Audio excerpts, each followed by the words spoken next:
John here, Hot Rods in the Woods. One of my first subscribers and a good friend of mine said that I should do a little bit of an update on all of this stuff we got going on. So I'll kind of explain what's happening, why some is taking so long, why others are just filling space. And we'll start with this fine unit here. Now this 1929 Model A two-door sedan delivery was running, driving, brought it in here, figured we'd do a few little things to it. Once I got it up in the lift, I realized that there was a lot more that was happening with it.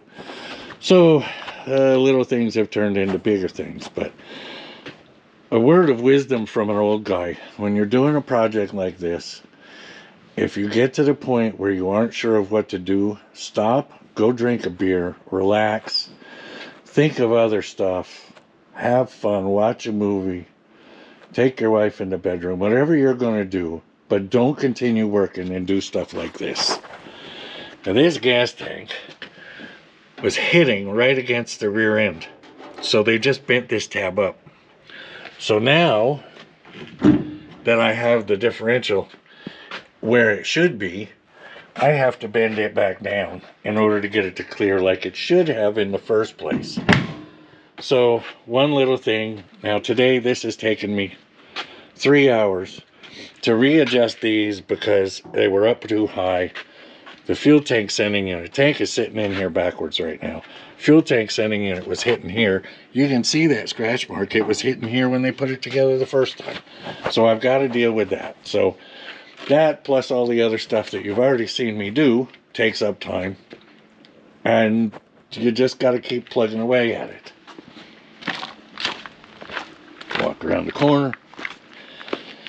This truck, the owner is the same one that owns this. Keeping in mind we thought that the red car was going to be just a quickie, he decided to put this on hold while I worked on that. So that one sits. With the frame boxed, it's dimensionally correct. I have to start putting the 4-link and all in it. So that's another project. This thing is sitting here. I only have a couple things to do. I have until May to do them. My wife is doing the upholstery work, and maybe you got a little idea what's happening here. This is going to be the bottoms of the seats and the backs, and then they'll be, made into seats. So this is sitting. The only reason it's in here is it makes a really good workbench, and I'm keeping it inside so the weather doesn't get it, right?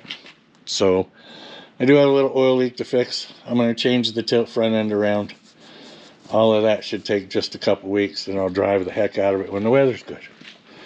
This Chevelle came in as a little side job, which isn't a big deal. I ran the rack, adjusted the valves.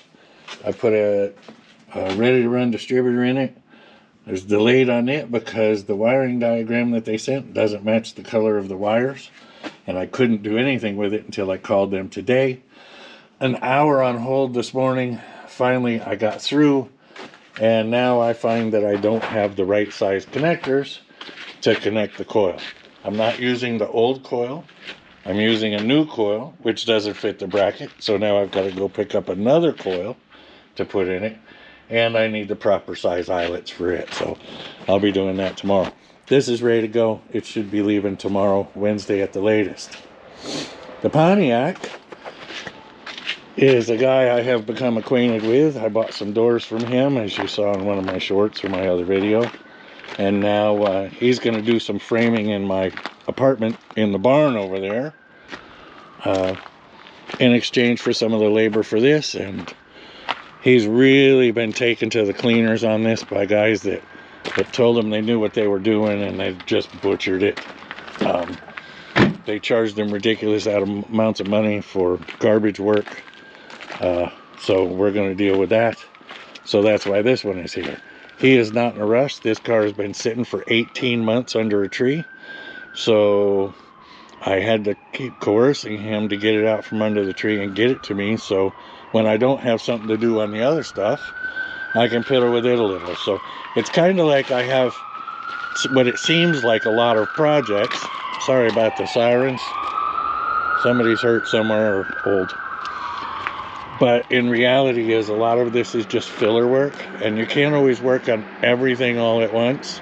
So the way to do it is to have a couple projects that you can jump off of this. I pressure washed it yesterday. Now I've got it open yesterday for a while and today to let her dry out because there was some window leaks. You can only work on this so long. You get so frustrated you want to start throwing wrenches. The pickup, we've picked out the upholstery colors and all, so I'll start bending up the seat for that. We can do the door panels. There's one of the doors, and we can start going on that stuff. Like I said, this will be leaving, and so although it seems like I've got a lot of projects, I really don't. It's just a lot of little piddly stuff getting in the way. I also, come March, have a 1967 Dart convertible coming in that a friend of mine, if you watched the video quite a while ago, he got in a wreck with his beautiful little Dart and was in the hospital. They thought he died. They had to resuscitate him a couple times in the ambulance. He ran into the back of a huge John Deere tractor at night. The tractor had no lights. The guy had no insurance, no driver's license. And the guy was going to get beer. The owner of this was on his way home. Didn't see him because it was dark as pitch. Drove into the back of it at about 50 miles an hour. You can imagine what it looked like. So this 440 is going in a 1968 Dart convertible. I think it's a 67 or 68. Along with this 727 that's sitting on the floor next to it, somewhere underneath it. So I'll be just doing a quick once over on this engine, make sure everything's okay. I'll flip it over, yank a bearing, put it together. We're gonna throw a little 2.4 aluminum intake manifold on it, more for looks than anything. We might put an RV cam in it, haven't decided yet. And he's gonna do the hot rod power tour with it. Now, I haven't told you in the past, but I used to rebuild Chrysler transmissions when I worked for Chrysler. So I'll be doing a rebuild on that quick as well. There's 100 videos out there on them. I'm not going to go through and do another video, but in the meantime, we're fiddling with this, we're fiddling with that, we're fiddling with that. Kind of seems like sooner or later we're going to fiddle with that and the Pontiac Outdoors, and that's where we stand at this point. So this is my update video. I'll release this. Please don't forget to like and subscribe. Thanks for watching. Don't be afraid to comment. If you have any ideas on something you'd like to see, I will gladly do it if it's in the wheelhouse of what's happening here. We'll be doing some wiring on this car coming up pretty quick after I get this gas tank in, which would bore you to death the amount of times I've had it in and out. But that's all I've got for this little video. It's about 8 minutes long. I hope that brings everybody up to speed. And there'll be another video popping out. I'll probably get 3 or 4 out this week. So keep watching. All sorts of stuff is happening around here.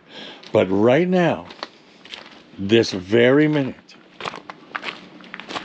I'm walking over here.